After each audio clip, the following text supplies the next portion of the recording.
안녕하세요. 우리 수요 사역 온라인으로 하는 사역 공부 세 번째, 하나님을 아는 기쁨 세 번째고요. 이번 여름 강의로는 마지막 강의가 되겠습니다. 그래서 저희가 오늘 이제 강의하고 나면 우리가 9월에 또 다시 8월 말에 다시 시작하도록 하겠습니다. 기도하고 시작하겠습니다. 하나님, 늘 저희가 말씀 안에 있기 원합니다. 주의 말씀 앞에 저희가 늘 겸손히 바라보고 깨어있게 하시고, 무엇보다 제가 하나님을 아는 기쁨, 특히 시편의 말씀을 통해서 주님의 뜻을 배우기 원합니다. 귀한 목사님을 주셨던 그 깨달음이 또 저에게 적용이 되면 특히 말씀 앞에 저희가 바르게 서는 시간이 되도록 인도해 주시옵소서. 감사드리고 모든 말씀 예수님 이름으로 기도드립니다. 하나님을 아는 기쁨 세 번째, 오늘 시편 16편을 가지고 함께 말씀을 나누겠습니다. 오늘 같이 보시는 분들은 시편 16편 말씀을 좀 펴주시면 좋겠습니다. 하나님을 아는 기쁨이라는 제목으로 함께 성역 공부를 했었는데요. 하나님을 아는 삶의 가장 큰 핵심은 그 하나님과 동행하고 그를 인격적으로 알아가며 그 임재 안에서 있는 것이죠. 같이 걷고 같이 말하고 또 같이 생각하고 같이 일하는 것.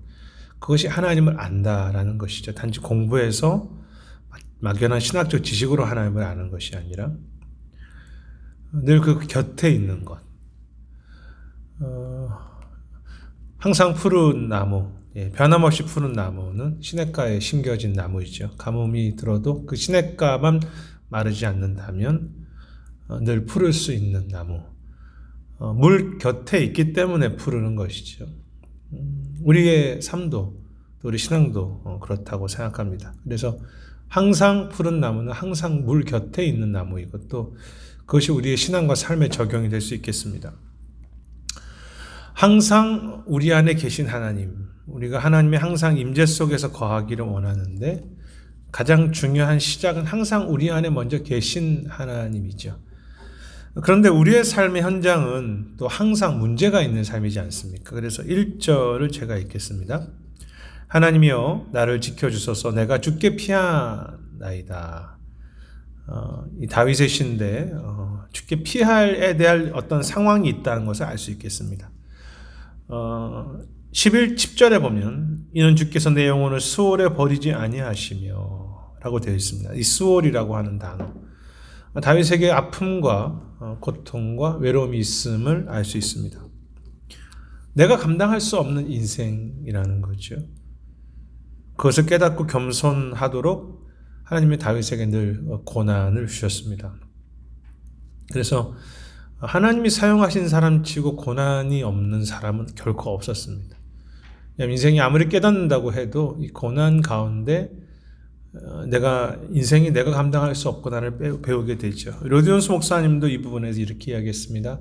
다윗도 우리와 같은 본성을 가진 사람이었다. 다윗은 많은 고민과 문제를 직면해야 했다. 그가 왕이 되는 과정, 또 왕이 되고 나서 이후 그가 신앙생활하는 모든 과정이 사실은 고민과 문제를 직면해야 하는 상황이었죠. 어려움들은 자신과는 상관없이 세상으로부터 그리고 자신과 같은 죄인들로부터 몰려왔다. 그가 얼마나 폭풍우 같은 삶을 살았는지 말씀을 통해서 발견할 수 있다. 유독 참 고통이 많았던 다윗입니다. 어떤 분들은 인생이 어려운데 무슨 신앙이고 하나님인가라고 하지만 사실 신앙은 폭풍우 같은 삶을 통해서 신앙이 되죠. 특히 다윗은 그 고난을 통해서 정말로 그의 신앙이 진전하게 되고요. 전진하게 되고 그것이 많은 시편이고 또 이 바로 16편이기도 합니다. 그래서 어쩌면 하나님을 찾을 수 없다고 생각하는 그 시간에 정말로 우리는 하나님을 배우게 되는 거죠. 그런 삶이 사실 성경의 전체적이죠.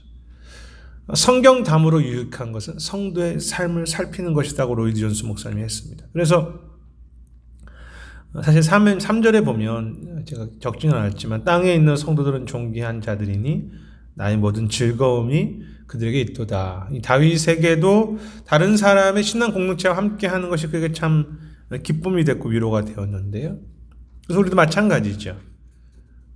우리가 성경을 통해서 하나님을 알아가고 하나님의 뜻을 배우지만 그렇게 하나님을 경험했던 사람들, 뭐 성경에도 그 자체가 또 그런 내용이기도 하지만요. 또 그 위에 고전들, 또 최근에도 영향을 줬던 귀한 목회자들, 성도들의 또 책을 또 그들의 삶을 살피고 또 그러한 삶과 함께 교제할 수 있다는 건 참 귀한 것이죠. 그런데 인간으로 오신 예수님 메시아를 본다면 우리가 얼마나 더 귀한 이 메시아의 삶을 통해서도 우리가 더 진정한 신앙에 대해서 배울 수 있겠죠. 시편 16편에 대해서 잠깐 좀 설명하고 간다면요. 뭐 다른 것은 저희가 많이 살필 수 없지만 메시아적 시편이라고 볼 수 있겠습니다. 성경에 이제 시편에 그런 메시아적 시편이 있는데요. 메시아의 죽음, 메시아의 부활, 또 메시아의 삶에 대해서 다른 것을 메시아적 시편이라고 하는데 이 16편 마찬가지입니다. 그래서 이 사도행전은 베드로와 바울에 의해서 이 16편이 인용되었고요. 히브리서도 이 본문이 인용됩니다. 즉 예수님의 삶을 잘 보여주는 책, 보여주는 시편. 비록 다윗이 본인의 삶에 대한 이야기를 했지만 그것이 또 메시아의 삶을 보여주는, 그래서 예수 그리스도의 고백과도 연결됐죠. 특히 예수님의 그 소망, 어려운 가운데도 그 하나님을 항상 교제하기 원하시는 그 소망, 예수님의 마음, 예수님의 삶을 표현하고 있습니다. 고난 당하는 가운데 그 고난을 통해 주신 하나님의 약속이라고 할 수 있겠죠. 그래서 이 메시아적 삶을 우리가 볼 때 그리스도의 삶을 저희가 보게 되는 것이고 또 그것이 우리에게 주신 소중한 약속이 되는 것이기도 합니다. 항상 고난 가운데 있는 메시아의 삶 속에 주신 메시아의 소망입니다. 항상 우리 가운데 계신 하나님의 두 번째 주제는 항상 내 앞에 계신, 항상 문제가 있지만 항상 우리 앞에 계신 하나님이죠. 2절 말씀 제가 읽겠습니다. 내가 여호와께 아뢰되 주는 나의 주님이시오니 주밖에는 나의 복이 없나이다 하였나이다. 주님이 나의 유일한 복이라고 고백하는, 주께서 항상 나에게 복이 되시는 것이죠. 5절 말씀 읽겠습니다. 여호와는 나의 산업과 나의 잔의 소득이시니 나의 분깃을 지키시나이다. 하나님께서 내 앞에 항상 계시면서 복이 되실 뿐 아니라 나에게 먹을 것, 나에게 입을 것을 제공하시는 그런 하나님 정도가 아니라 하나님께서 직접 그 모든 일들을 지키신다라는 말씀이죠. 항상 내 앞에 계신 하나님. 마지막 6절은 내게 줄로 재어준 구역은 아름다운 곳이며 나의 기업이 실로 아름답도다. 하나님께서 우리에게 기업을 주시고 또 그 기업을 이루어 가시는 것입니다. 그래서 나의 주, 나의 분깃, 나의 기업 되시는 하나님, 나에게 차고 넘치는 하나님, 은혜 베푸시고 또 은혜 베푸시고 은혜 베푸시는 하나님이 우리에게 항상 함께 하시다는 그 의미는 굉장히 깊고 구체적이고 또 다양하고 풍성하죠. 어쩌면 우리는 이런 하나님, 나의 주, 나의 분깃, 나의 기업, 나의 잔의 소득, 나의 아름다운 것을 만드시며 직접 행하시는 그 항상 나에게 복이 되시는 그 하나님을 향해서 내가 그 하나님을 내가 계속 발견해가는 것이겠죠. 이제 다윗이 하나님을 항상 내가 모신다고 하는 표현을 이제 쓰게 되고 저희도 그 공부를 주제로 하게 했는데요. 모신다는 것은 무엇을 의미하는가? 하나님을 어떻게 죽을 수밖에 없는 인간이 하나님을 조정할 수 있겠는가? 주님 이렇게 오세요, 가세요, 뭐 그렇게 할 수 없다는 것이죠. 다시 말해 하나님 모실 수 없는가? 우리가 모실 수 있는가? 어떻게 인간이? 그럴 수 없죠. 우리는 하나님을 마음대로 할 수 없습니다. 그래서 다윗이 진정으로 말하려고 하는 것은 자신을 하나님의 임재 안에 둔다는 것이라는 것이죠. 하나님 여기에 오소서라는 것은 내 주를 내 앞에 모심이여라고 하는 그 의미는, 그래서 그는 일반적으로 사람들이 말하는 방식으로 표현했다는 것입니다. 해가 뜬다라고 말하지 해가 돈다라고, 우리가 지구가 돈다라고 표현하지 않은 것처럼 그냥 그렇게 일반적으로 말하는 표현으로 하나님을 내 앞에 모신다. 그래서 주님 여기에 임하소서, 그것은 잘못된 기도가 아닙니다. 내가 주님의 임재 앞에 선다는 것에 대한 또 다른 표현이 있죠. 주님 여기에서 역사하소서. 주님 항상 역사하고 계신데 그 역사를 내가 기도하고 기대하고 소망한다라는 그런 의미죠. 이미 임재하신 하나님 앞에 나를 둔다. 여기에 임하소서. 여기에 자정하셔서 역사하소서. 같은 의미가 되겠습니다. 그래서 우리식으로 표현하는 거지만 사실은 하나님 임재 앞에 둔다는 것입니다. 하나님은 항상 우리를 모든 것을 보신다. 하나님의 눈은 항상 나를 응시하고 계신다. 그것이 나의 눈이 항상 그분을 응시하고 있어야 하는 지혜의 본질적인 이유이다라고 했습니다. 항상 나를 보시는 하나님. 얼마나 많은 관심과 돌보심 또 기대가 있으시겠습니까? 그러니까 하나님께서 나의 복이 되시고 기업이 되시고 분깃이 되시고 참 끝도 없죠. 항상 나를 보시면서 그것에 하나하나 우리의 모든 것이 되어주시는 하나님. 항상 계신 하나님. 모든 시험이 찾아올 때 오직 한 가지 중요한 것은 우리가 혼자 있지 않고 하나님이 우리와 함께 계시다는 것이다. 이 사실을 우리는 참 오래 전부터 들었고 지금도 그렇게 알고 있습니다. 근데 이 사실을 내가 얼마나 신실하게 믿을 수 있는가 있죠. 하나님이 정말 나와 함께 하시는 것을, 주님이 지금 여기에 구체적으로 나의 삶을 이끄시고 여기에 계신 것을 나는 얼마나 믿음으로 고백하고 있을까. 하나님이 나와 함께 하셔라는 것을 내가 동의하고 인정하지만 모든 문제마다 하나님이 거기에 함께 하셔, 거기에 우리가 하나님께서 직접 나의 분깃이 되시고 능력이 되셔라고 얼마나 내가 고백할 수 있냐는 것이죠. 우리 아픔은 정말로 임재하시고 붙잡으시는데도 그것이 보이지 않고 믿지 않는다는 것입니다. 시험이 찾아오면 특별히 더 그렇습니다. 문제가 다가올 때 가장 중요한 것은 그곳에 하나님이 함께 하신다는 것인데 우리는 문제가 다가오면 그 문제에 우리의 마음을 빼앗기기 때문에 하나님의 임재를 잃어버리는 것이죠. 근데 문제가 다가오면 하나님 마치 거기 개입하고 계시지 않은 것처럼, 내가 겪을 수 없는 고통을 겪으면 하나님이 떠나신 것처럼, 사실 그렇지만 그렇지 않죠. 그때 가장 중요한 것이 하나님이 그곳에 함께 하신다는 것입니다. 심지어 죽음 자체가 찾아올지라도 하나님은 우리와 함께 하실 것이다. 우리를 떠나시지 않으시며 저버리시지 않을 것이다. 여러분, 우리가 죽음이라는 순간이 다가오면은 어떻습니까? 그곳에서 가장 중요하게 붙잡아야 그 죽음이라는 가운데도 함께 하시는 하나님이죠. 항상 함께 하시는 하나님. 이것이 출발이고 은혜이고 복된 소식이죠. 예수님께서도 메시아적 시편이라고 말하지 않습니까? 죽음 가운데에도 나와 함께 하신 하나님을 고백했죠. 10절에서 그래서 주님 내 영혼을 수월에 버리시지 아니하시며라고 했지 않습니까? 주께서 나를 멸망시키는 거룩한 자를 멸망시키지 않을 것을 내가 안다고. 이 믿음, 이 고백. 실제로 우리의 마음을 눈을 열어서 계속해서 주님이 나와 함께 하시는 것을 보는 훈련이 필요합니다. 저에게도 그 훈련이 계속 필요하다고 생각합니다. 우리는 너무 자주 보이지 않고 항상 함께 하신 하나님을 잃어버리지 않습니까? 믿는다고 하지만 그 고백이 자꾸 식어지죠.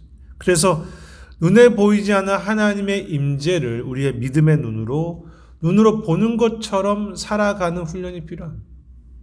그것이 꼭 거룩한 예배 시간만이 아니라 내 삶의 모든 현장 속에서 항상 내 앞에 계신 하나님. 그것을 자꾸 고백하고 그게 사실이지 않습니까? 지어낸 이야기가 아니에요.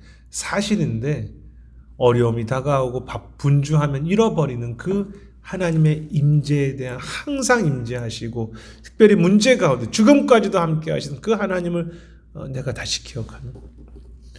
여러분, 그 작은 훈련 하나만으로도 우리의 인생과 우리 신앙이 얼마나 많이 바뀌는지 모릅니다. 그 하나님으로 인해서 내가 얼마나 하나님 여기 계시는군요 라는 것을 고백해가는 거예요. 그것이 약속이죠. 항상 문제가 있는 삶이지만 항상 내 앞에 계신 하나님. 그래서 이제 어떻게 다윗이 하는 것입니까? 이제 하나님을 항상 주님을 내 안에 모시는 삶을 살아가는 거죠. 항상 계시기 때문에. 항상 주님을 모십니다. 항상 주님을 모시는 삶이 무엇일까? 2절에 읽기도 했고요. 앞에 부분도 읽었지만 내가 주께 여호와께 아뢰되 주는 나의 주님이오신 주 밖에는 나의 복이 없나이다. 이 기도의 삶입니다. 주께 아뢰되 주님은 나의 주님이시니 이게 참 아주 인격적인 교제가 있는 그런 기도의 내용 2절이고요.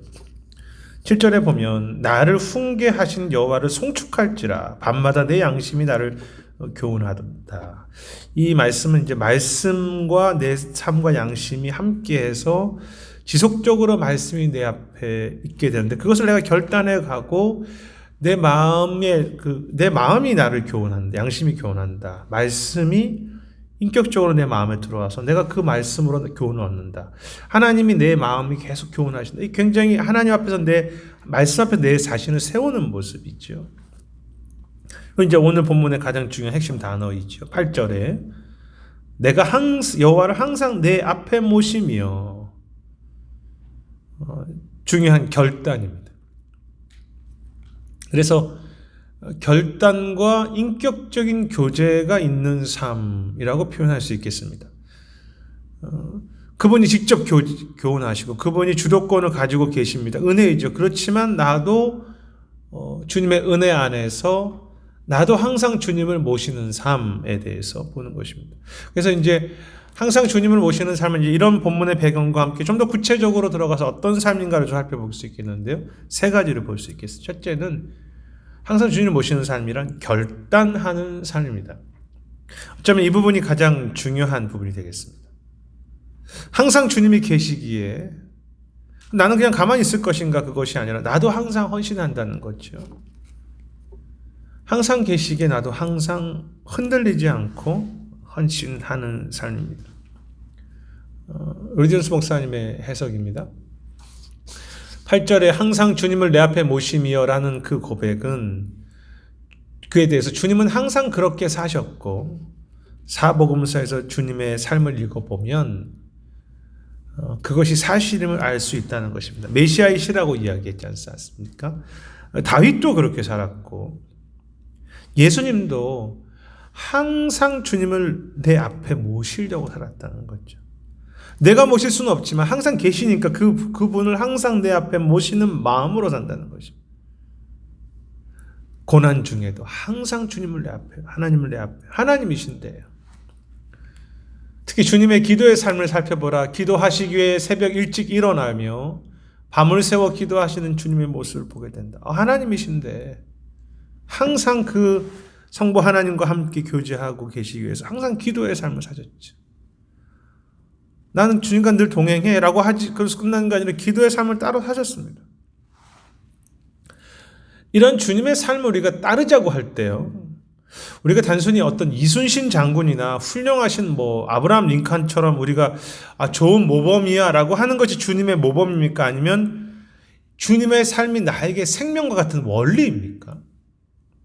많은 경우 주님의 삶을 우리는 하나님 모범으로만 생각하는데 그러면 내가 부족하면 하지 않아도 되는 것이 모범입니다. 그렇죠. 부족하도 내가 꼭 아브라함 링컨처럼 살 수는 없겠죠. 그렇지만 이것이 생명과 같은 주님의 삶의 원리가 되면 모범이면 부족하면 안 해도 원리가 되면 그거 안 하면 안 된다는 거죠. 주님의 삶은 그런 의미에서 우리에게 모범입니다. 왜 모범입니까? 그렇게 하면 조화가 아니라 그렇게 살 수밖에 없다는 의미에서 모범이죠. 그런 길을 가신 모형을 보여주신 것입니다. 인생을 어떻게 살아야 되나? 항상 기도하면서 기도를 결단하고 살아야 된다는 것이죠. 그래서 주님의 삶이 우리에게 모범이 되는 것입니다. 그 해면 조화가 아니라 그것밖에는 길이 없다. 기도밖에는 항상 계신 하나님인데 내가 어떻게 기도하지 않겠습니까? 항상 하나님 내 앞에 계시는데. 예수님은 하나님 아버지를 항상 그분 앞에 모시고 계셨다. 주님은 하나님을 늘 바라보셨고요. 예수님은 그래서 하나님을 위해 사셨고 하나님에 의해서 사셨다. 저는 이 부분 말이 참 좋습니다. 하나님에 의해서 산다. 너무 참 가슴 벅찬 일이지 않습니까? 하나님과 함께 하는데 그 하나님과 함께 하다 하나님이 내 삶을 주도해 가시면 하나님에 의해서 살아가는. 항상 하나님이 내 앞에 계신 이유가 내 삶을 이끄시기 위한 거니까요. 항상 하나님을 내 앞에 모시는 삶. 저는 이것 작은 것 하나만 우리가 훈련해 간다면 하나님을 알아가는 기쁨, 하나님을 알아가는 풍성함, 우리의 신앙의 많은 것들이 그 속에서 사실은 주님께서 인도하신다고 생각합니다. 왜냐하면 신앙이라는 것은 내가 이끌어가는 게 아니라 결국 주님이 이끌어 가시는데 내가 항상 계시는 그 하나님을 내가 항상 구하며 그 얼굴을 바라볼 수 있다면 하나님에 의해서 내가 왜 살지 못하겠습니까? 하나님은 그렇게 하기를 더 기뻐하시는 거죠. 그리고 그것이 그렇게 항상 하나님 앞에 기도함으로 항상 하나님을 구하면서 살아가는 것이 하나님의 은혜를 크게 체험한 사람들, 다르게 말하면 하나님에 의해서 특별하게 쓰임받은 사람들의 두드러진 특징이다라는 것입니다. 우리는 모두는 사실 하나님 앞에 특별한 사람들입니다. 그것은 어떤 대단한 영향력의 크기나 어떤 역할의 종류를 말하기보다도요, 하나님의 은혜가 내 안에서 일할 수 있는 사람들이기 때문에 우리는 특별한 사람이죠. 내가 어떤 위치에 있든 어떤 역할을 하든 그 하나님의 항상 그 하나님을 내 앞에 모시려고 하는 삶은 하나님의 은혜가 역사하는 삶이기 때문에 그가 가정에 있든 교회에 있든 직장에 있든 특별한 하나님의 사람이 되는 거죠. 어떤 대단한 무슨 역할을 하지 않더라도. 그래서 항상 주님의 사모하면서 주님을 구하는 삶은 이미 와 계신 항상 하나님의 임재로 인해서 특별한 삶이 되는 것입니다. 오늘 아침에는 별로 기도할 마음이 나지 않으니 내일 기도해줘라고 말하지 않기를 바란다. 전혀 그럴 수 없다. 내가 느끼지 않는데 의무감으로 기도하고 싶지 않아. 그런 말 자체가 우리 스스로의 속임이 된다는 것이. 그럴 때도 항상 모셔야 돼요. 항상이라는 것은 결단이 필요합니다. 내 마음이 항상 좋지만 않죠. 내 마음이 항상 믿음에 충만하죠. 그렇지만 항상 하는 것입니다. 우리는 다윗처럼 여호와를 항상 우리 앞에 모시고 그분께 간구해야 한다. 기도할 마음이 별로 나지 않을 때. 형식적으로 기도하라는 의미가 아니라 결단하면서 기도하라는 것입니다. 우리의 결단은 어떻습니까? 우리는 결단함으로 말씀과 기도 앞에 내 자신을 세우고 있습니까? 결단함으로 하나님을 예배하며 고백하고 있습니까? 결단함으로 믿음으로 항상 하나님 앞을 내 앞에 모시는 그 결단하는 것이 항상 모시는 삶이죠. 많은 하나님의 사람들은 하나님을 열심히 찾았다. 열심히 찾았습니다. 열심히 안 찾아오신다. 그것은 우리의 핑계입니다. 찾아와 계시지만 열심히 찾으라고 하시죠. 매일 하라. 항상 하라. 항상 위의 것을 생각하며 마음을 거기에 두라. 그 상태를 유지하라. 어떻게 보면 그래서 참 쉬운 길입니다. 하나님을 아는 길이. 왜냐하면 우리가 항상 그렇게 결단하면 이미 와 계시기 때문입니다. 그렇지만 우리의 마음이나 우리의 생각 속에서 내 편안함과 내 감정으로는 하려면 사실 또 신앙 하나님을 알아가는 것은 너무 어렵고 오랜 시간 동안에 잠자고 있을 수 있겠죠. 항상 주시는 은혜이고 값없는 은혜이지만 내가 헌신해야 될 수고와 대가의 지불이 없는 은혜는 한 번도 없습니다. 값 없다는 것은 내가 대가를 지불해서 얻을 수 없다는 뜻이지 그 주어진 하루의 은혜를 나의 훈련과 나의 헌신이 필요 없다는 뜻은 아닙니다. 구약도 신약도 마찬가지입니다. 한순간이라도 내 마음의 초점을 놓칠 때 그것이 죄악이죠. 초점을 잃어버리는 것. 우리 넘어지고 교만하고 낙심하고 하나님의 눈이 우리에게 보이지 않습니다. 항상 계신 하나님이 우리에게 멀리 느껴집니다. 다시 항상 하나님을 내 안에 모셔야 되죠. 무엇이 온다고 하더라 할지라도 어떤 상황이 나는 흔들리지 않을 것이다. 내가 여호와를 항상 내 앞에 모시며라는 원리를 가지고 그것에 의해 살게 하기 때문에 사시게 하기 때문이다. 내가 사는 것이 아니라 은혜의 원리가 내 안에 움직인다고 할까요? 내가 항상 하나님을 모시며 그것으로 살려고 할 때 그것을 내가 살아서 내가 성취하면 얼마나 우리에게 힘이 부족할까. 그렇지만 나는 그냥 모시려고 할 때 그렇게 하는 그 과정까지도 하나님이 나에게 그렇게 살게 이 원리가 나를 살게 하시다. 그것이 우리에게 날마다 주어지는 결단하는 삶. 하나님의 은혜가 내 안에 움직이고 있습니까? 그것으로 늘 소망해 가는 삶. 그런데 앞에서도 말씀드렸듯이 이 결단을 우리가 어떻게 할 수 있습니까? 무엇 때문에 합니까? 이미 계시고 이미 그 은혜를 시작하셨기 때문이죠. 그래서 이 항상 하나님을 내 앞에 모신다는 삶은 결국 결단하는 동시에 또 다시 무엇을 하는 것입니까? 은혜를 기억하고 담대하게 주님과 교제하는 삶이죠. 그 3절, 5절, 6절이 되겠는데요. 여기 화면에는 없는데 3절, 5절, 6절을 제가 한번 읽겠습니다. 3절입니다. 땅에 있는 성도들은 존귀한 자들이 나의 모든 즐거움이 그곳에 있도다. 하나님께서 공동체를 주셔서 즐거움을 주신 거죠. 다윗에게. 그것을 다시 기억하는 것이면 고통 중에서도. 5절입니다. 조금 전에 읽었는데 여호와는 나의 산업과 나의 잔의 소득이 나의 분깃을 지키시는 자니이다. 하나님께서 그 분깃을 주실 뿐 아니라 적극적으로 지금도 이루어 가시는 그 하나님. 6절입니다. 내게 주어진 줄로 재어준 구역은 아름다운 곳이며 나의 기업이 실로 아름답도다. 하나님께서 이미 주셨고 그것을 아름다움을 경영하여 가신다라는 그런 의미가 있습니다. 주님이 주신 땅이기 때문에, 주님께 주신 기업이기 때문에, 주님의 것이기 때문에 주께서 이루어 가십니다. 그래서 나는 항상 내가 주님을 모시는 삶은 결단한 삶인데 어떤 결단한 삶입니까? 기억하는 것입니다.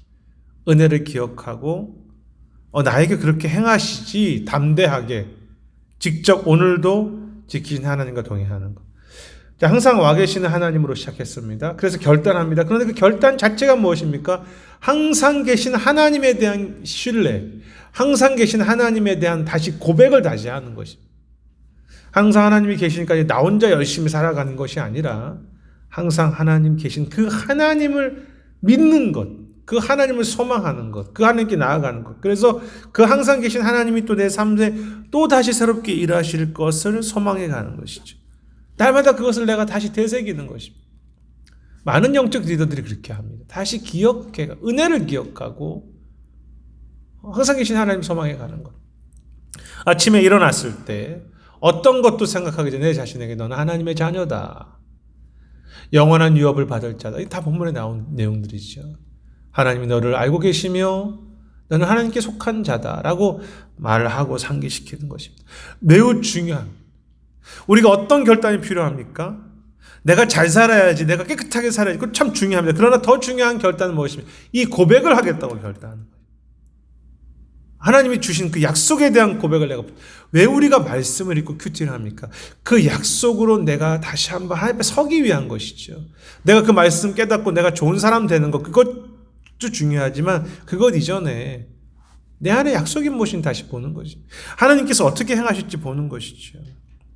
순간순간 항상 모시는 것, 그것은 또 고백하고 또 고백. 로이존스 목사님은 그러한 고백을 꼭 해야 할 뿐더러 확실하게 해야 한다고 했습니다. 그냥 하면 좋다가 아니라 항상 내 앞에 계신 그 하나님, 너는 하나님의 자녀다. 영원한 유업을 받을 자다. 하나님이 너를 알고 계시면 너는 하나님께 속한 자다. 우리가 할 수 있는 고백은 무엇입니까? 십자가로 내 안에 하나님께서 지금 함께 하시다. 이걸 과거형으로 쓰는 것이 아니라 오늘 이 하나님이 행하실 내 삶 속에 너는 하나님의 자녀야. 하나님이 너에게 은혜를 주셔. 하나님이 너와 함께 하셔. 계속 꼭 해야 하고 확실하게 해야 되죠. 방법은 중요하지 않습니다. 어떤 분들은 기도가 더 익숙하시고 어떤 분은 성경 읽기가 익숙하시고 묵상하기도 좋고 찬양도 좋고 기대하기 좋습니다. 중요한 것은 이 거부할 수 없는 강력한 하나님의 은혜에 대해서 주님이 이끄시는 것에 대해서 믿음의 고백을 하고 또 하는 것입니다. 찬양하면서 고백하고 기도하면서 고백하고 말씀도 그냥 머리로만 있는 것이 아니라 말씀 앞에서 하나님께서 이렇게 이끄실 것을 내가 믿고 고백하고 소망하는 것이죠. 그때 하나님을 아는 기쁨이 우리 안에 자라가는 것입니다. 하나님께서 이렇게 약속하신 것을 기도 가운데 말씀 가운데 찬양 가운데 계속 고백할 때 하나님께서 자신을 우리에게 다 알려주시죠. 우리의 삶이 메마르고 불모지처럼 느껴져 지쳐 있을 때 하나님을 의도적으로 우리 앞에 모시고 찾음으로 놀라운 체험을 경험할 수 있다. 갑자기 구름이 사라지고 빛이 다시 비치기 시작한다. 아멘입니다. 저는 확실히 믿습니다. 그것이 감정적인 문제일 수 있습니다. 관계적인 문제일 수 있습니다. 인생의 영적으로 내가 침체되는 순간도 있을 수 있고요. 환경적으로 가정의 문제 때문에 내 삶의 불모지가 느껴질 때 우리가 해야 될 가장 중요한 일은 의도적으로 주님을 다시 찾고 우리가 늘 알고 있던 그 진리를 다시 반복하는 것입니다. 그때 어떻게 하십니까? 그 반복함으로써 끝나는 것이 아닙니다. 그 반복함으로 놀라운 체험을 하게 하시는 거죠. 왜? 항상 주님이 내 안에 계시기 때문에. 그것이 우리는 신앙의 기적이라고 말하고 성령의 역사라고 말하고 주님의 만져주심이라고. 주님께서 행하시는 일이 반드시 있습니다. 놀라운 체험을 경험할 수 있다. 병이 낫는 것을 체험하는 것 중요한 체험이겠지만 가장 놀라운 체험은 그 상황 가운데 하나님께서 나를 이끄시고 내 삶을 주도하시는 것을 경험해가며 구름이 사라지고 빛이 다시 비치기 시작하는 것. 환경적으로 같은데 이상하게 내 삶 속에 새로운 용기와 힘을 주시는 것. 그것이 정말 하나님께서 우리들에게 주시기 원하는 것이죠. 은혜의 빛이 있습니다. 은혜가 우리를 살립니다. 빛을 고백하고 기대하고 말할 때 그 빛이 우리 안에 더 커진다고 할까요? 주님의 은혜의 빛이 우리 안에 있다는 걸 우리가 다 알고 있습니다. 그렇지만 그것을 고백하고 소망할 때 그 빛이 우리에게 더 커지는 거죠. 빛이 우리를 압도하는 것입니다. 그 빛이 우리를 더 강력하게 비칩니다. 그것이 저는 우리 삶의 사역 속에 저는 이것이 얼마나 분명한 사실인지 알고 있습니다. 여러분도 그러시지 않습니까?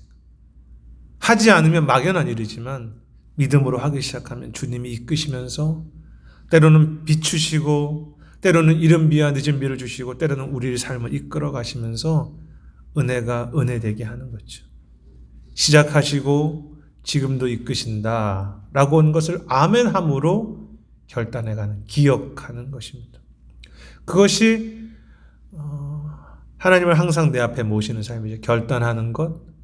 그 결단은 무슨 결단입니까? 기억하기로 결단. 그리고 왜 이렇게 항상 하나님을 내 앞에 모시는 삶이 중요하고 또 그것이 어떤 삶입니까? 다시 주님 앞에 설 것을 준비하는 삶이 되겠습니다. 앞에서 1절과 11절을 읽으셨는데요. 다시 한번 읽자면 하나님은 나를 지켜주소서 내가 주께 피하나이다. 이제 오늘 이 땅에서도 내가 주 앞에 피하다가 마지막 10절에서는 내 영혼을 수월에서 버리지 아니하시며 주의 거룩한 멸망시키지 않으실 것임이니이다. 사실 이제 이 기도가 예수님의 부활을 향한 소망의 기도가 됐던 것처럼 우리가 언젠가는 마지막에 주 앞에 서야 할 텐데 우리가 계속해서 이 땅에서 주님과 피하다가 그 항상 우리를 인도하시는 그 하나님 앞에 영원히 주 앞에서 서는 것입니다. 그래서 항상 주님을 모시는 삶이란 깨어서 준비하는 삶이 되겠습니다. 지혜로운 삶이겠죠. 마지막 주 앞에 설 것을. 그리고 그렇게 살아갈 때 우리 삶에는 하나님께서 우리의 삶을 인도하시는 것을 경험해 가죠. 지금 이 순간 내가 이 지구상에 있다는 것이 확실한 것처럼 언젠가 하나님 앞에 확실하게 서는 것도 명확한 것이죠. 그렇지 않습니까? 언젠가 우리 앞에 하나님 앞에 설 것입니다. 그것이 우리가 곧 가야 할 길입니다. 그래서 곧 가야 할 길을 준비하고 있지 않다면 참 어리석은 거죠. 영원히 해야 될. 그래서 오늘 이 땅에서 하나님을 내가 계속 교제하다가 모시다가 주 앞에 내가 항상 주 앞에 서는 것입니다. 그러므로 주님을 항상 내 앞에 두어야 한다. 어느 누구도 언제 그날이 올지 모른다. 우리가 영원히 해야 할 일이 하나님과 항상 서는 것입니다. 그것이 우리의 영원한 삶입니다. 근데 이 땅에서는 그것이 안 하다가 이 땅에서는 그냥 내 마음대로 살다가 주님과 항상 내 앞에 계신 주님, 내가 항상 주님을 모시는 거 없다. 그냥 마음대로 살다가 나중에 하나님 나라 가서 영원히 그렇게 사는 것입니까? 그렇기 때문에 천국이 재미없다는 얘기가 나오죠. 내가 할 수 있는 거 다 못하고 거기서는 주님과만 교제하는. 이 땅에서도 그 소중함을 깨닫고 그 기쁨을 누리다가 하나님 앞에 가서 그 영원히 하는 것입니다. 그것으로 우리가 준비되어 가는 것입니다. 항상 주님을 내 앞에 모시는 삶으로. 항상 더 주님을 알아가는 삶으로. 그 가치를 알고 항상 간절히 소망하면서 그 소망하던 그 피하던 주님과 마지막에 그 죽음이라는 과정을 넘어가면서 다시 한번 그 주님을 더 깊이 만나는 이 메시아적 소망. 주님과 우리가 얼굴과 얼굴을 맞대어 보듯이 가까이 보는 그 삶의 기쁨과 영광이 그 속에 있다는 것을 준비하고 살아가는 거죠. 그래서 항상 모시는 삶이란 결단하는 삶이고, 은혜로 주신 그 임재를, 약속을 기억하는 삶이고, 그리고 미래를 준비하는 삶. 깨어서 동행하고 영원히 동행하는 삶이라고 할 수 있겠죠.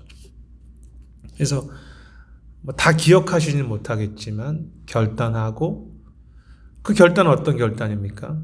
주님을, 은혜를 기억하고. 근데 그 결단도 어떤 결단입니까? 내가 주 앞에 설 것을 준비해 가면서 그 영원히 바라볼 주님을 내가 오늘 계속 내 앞에 모시는 삶이 되겠습니다.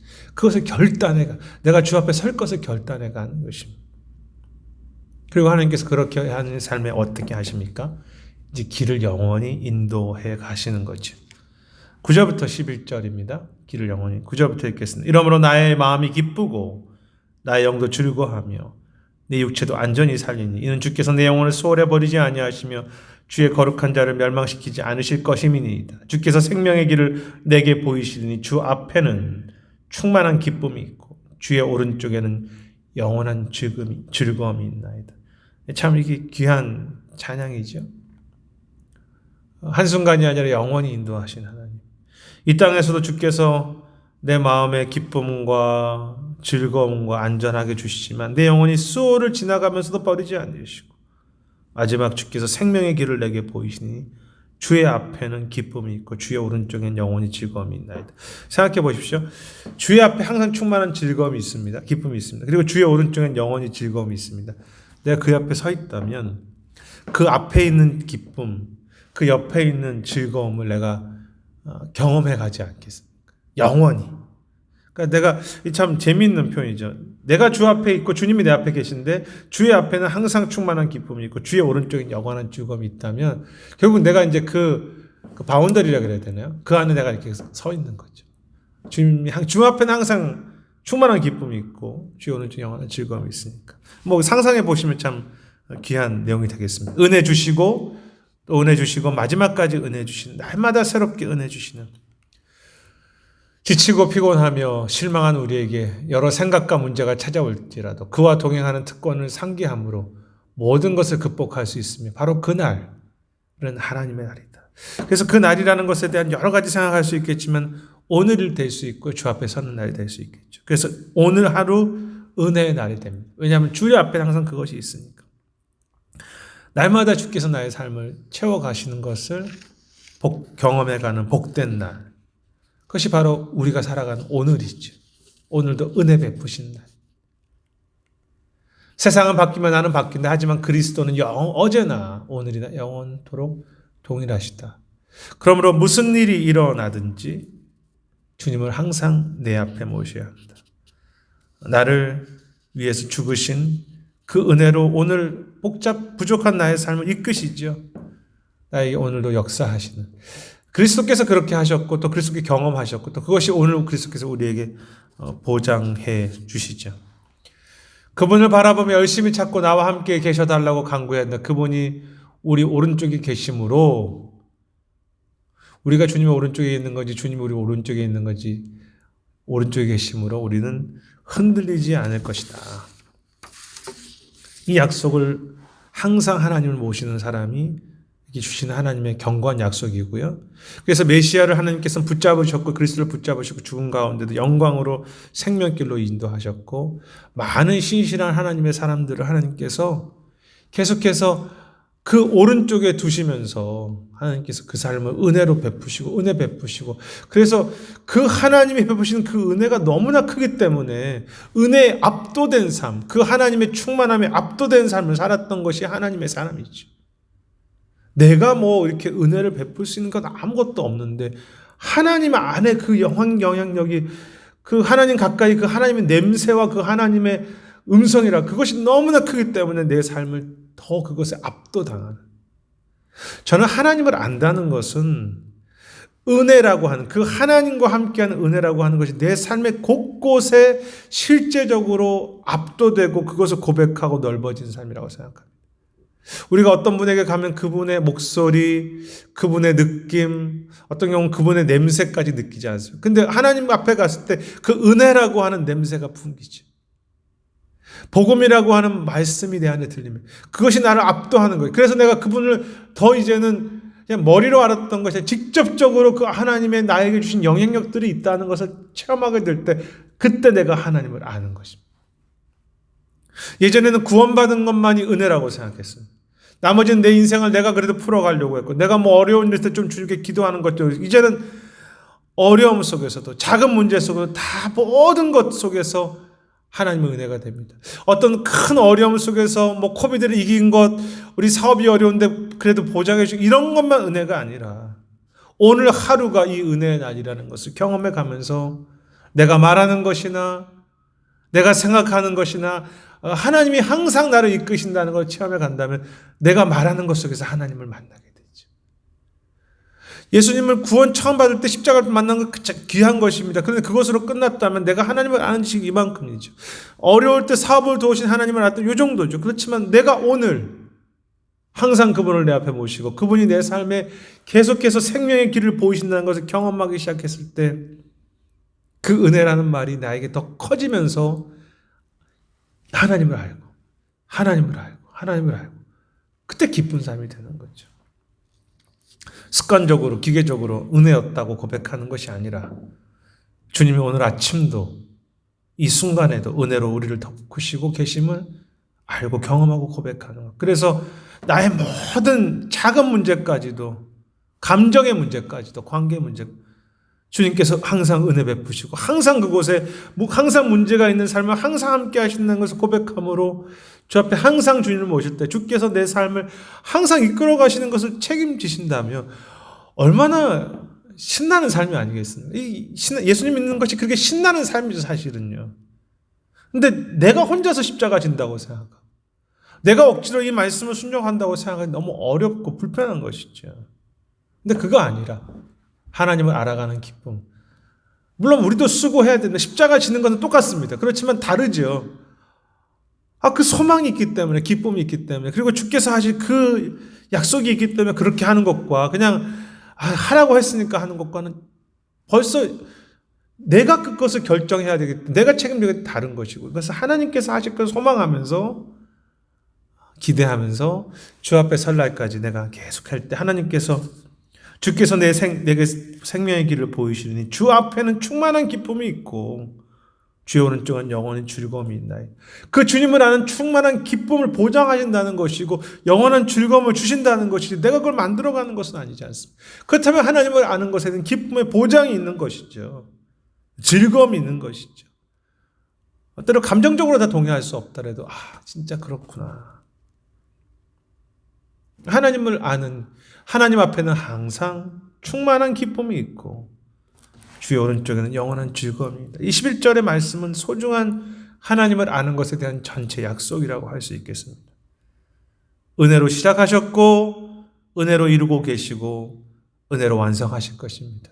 그래서 참 내가 항상 모시려고 할 때 그 강력한 거부할 수 없는 하나님의 역사가 내 삶을 이끄는 것이죠. 로디슨스 목사님 책에서 헨리 라이트라고 하는 분의 찬양 시를 쓰셨는데요. 정리를 하고 그 부분을 살피겠습니다. 오늘 공부를 정리한다면 항상 우리 안에 계신 하나님이었죠. 항상 문제가 있는 사람입니다. 그렇지만 항상 내 앞에 계신 하나님이 약속이었습니다. 그래서 그 하나님을 어떻게 합니까? 항상 모시는 삶. 그렇게 삶을 살아가자. 내가 모실 수 있는 건 아니지만 내가 그 옆에 서자. 그래서 모시는 삶은 결단. 어쩌면 오늘 공부 중에서 제일 중요한 부분이 되겠습니다. 결단하는 것. 내가 시간을 내는 것. 근데 무엇을 결단합니까? 그 은혜를 신뢰하면서 그 하나님이 내 앞에 어떤 분이신지를 고백함으로써 내가 결단하는 것이죠. 스스로 뭐 잘해보겠다는 게 아니라. 그리고 주 앞에 서는 삶을 소망해 가면서 항상 모시는데 은혜라는 길로 충만한 기쁨과 영원한 즐거움으로 사망의 음침한 골짜기 속에서 그렇게 인도하신 하나님. 그것이 공부 적용이 되겠습니다. 전체 정리가 되겠습니다. 어떤 거 하나라도 기억하시면 좋겠습니다. 다 기억하실 수는 없겠고요. 항상 모시는 삶, 어떤 삶인가. 조금 전에 말씀드렸던 그 헨리 라이트의 시입니다. 찬양입니다. 내가 사는 날이 지나고 이 세상 영광 빨리 지나네. 그렇죠. 이 천지 만물 모두 변하니 변찮는 주여 함께 하소서. 주 홀로 마귀 물리치시니 언제나 나와 함께 하소서. 주같이 누가 보호하리이까. 사랑의 주여 함께 하소서. 이 육신이 쇠하여 눈을 감을 때, 쇠해서 눈을 감을 때 십자가 밝히 보여주소서. 내 모든 슬픔 위로하시고 생명의 주여 함께 하소서. 사랑의 주여 함께 하소서. 이 육신이 쇠해서 눈을 감을 때도 십자가를 밝히 보여주시고 항상 계신 주님, 내 모든 슬픔 가운데에도 생명의 주여 저와 함께 하소서. 이런 기도를 주께서 왜 응답하시지 않겠습니까? 이미 함께하고 계신데. 항상 주님을 모시면서 이렇게 항상 하나님의 인도하심을 경험하면 좋겠습니다. 푸른 나무, 항상 푸른 나무. 뭐 다 아시겠죠? 제가 이제 하려고 하는 그 의도를 시냇가에 심겨진 항상 그 나물에 있는 나무이기 때문에 푸르지 않습니까? 우리에게도 항상 흐르는 은혜가 있습니다. 십자가라고 하는 보혈의 강이 있습니다. 항상 흐르는 은혜가 있고요. 우리는 거기에 심겨질 때, 그래서 항상 거기에 내가 심겨지기를 바랄 때, 내가 그 안에 있기 원할 때, 당연히 그 물로부터 오는 그 푸르름이 항상 주시는 그 기쁨과 즐거움이 우리를 넘치는. 그래서 그 열매로 하나님이신 기쁨, 하나님이신 사랑, 전 충성 이런 열매들이 맺혀가는 그런 모습들, 특히 하나님을 알아가는 그 기쁨이 계속해서 우리의 삶 속에 또 우리의 신앙 속에 넓혀져 가시는, 계속 시편 말씀들이나 앞으로도 하나님을 더 모시고 모셔가면서 삶의 곳곳에 하나님을 아는 기쁨이 더 넓어져 가고 구체적이 되고 더 풍성해지는 우리 모두가 되시기를 주님의 이름으로 축원하겠습니다. 이제 기도하겠습니다. 하나님, 시편 16편의 말씀을 보면서 주님의 삶의 고백이요, 다윗의 삶의 고백이요, 많은 신앙의 선배들의 고백임을 압니다.